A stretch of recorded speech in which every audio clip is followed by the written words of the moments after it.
What if certain events in history are not isolated moments, but windows into repeating patterns of power? In Chapter 4 of Children of the Matrix, Atlantis Revisited, David Icke revisits the city of Atlantis as a lens for looking at race, power, historical memory, and the forces that continue to shape society. And what struck me is this chapter is not about Atlantis. It's about pattern recognition, about what history keeps trying to tell us, and what happens when societies forget. Let's go there. There's a reason that chapter was revisited, because some histories must be revisited, not to stay trapped in the past, but to understand the patterns still alive in the present. That matters, because unresolved history often repeats itself in new forms, much like unresolved trauma does. Different faces, same dynamics, and awakening individually or collectively requires seeing patterns, not just events, pattern. Power leaves footprints.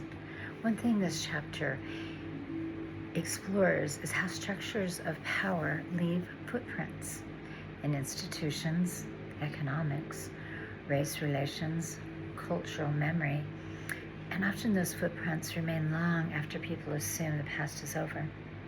That is a profound truth. History doesn't simply disappear, it echoes.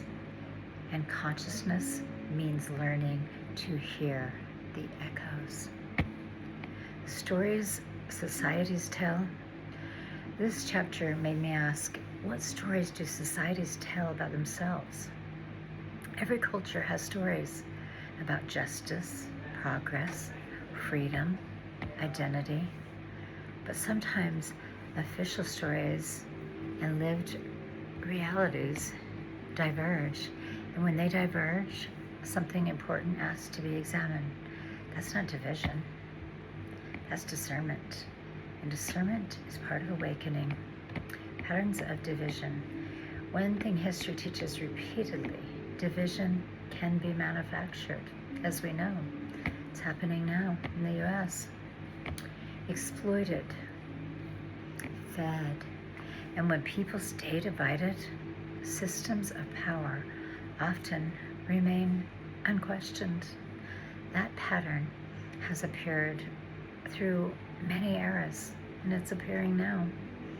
And seeing it matters, because sovereignty is not feeding division, it is seeing through it. That may be one of the deepest teachings in this chapter. Collective memory matters, because forgetting can be dangerous. When painful truths are buried, they often return in shadow form. Personally, that happens collectively too. That's why remembering can be healing, and why truth-telling can be sacred. Memory is not just history, it's consciousness. I also read Atlantis symbolically as a crossroads, a place where history and power race and struggle and possibly meet. And maybe all societies have their Atlantis, places where deeper truths surface, places that hold mirrors, places that ask, will we repeat the pattern or transcend it? That's bigger than geography, that's consciousness. Inner Atlantis. And I always bring it inward, because there is outer history and inner history. Places in us where old wounds live, old division, old inherited pain. And healing asks the same thing history asks.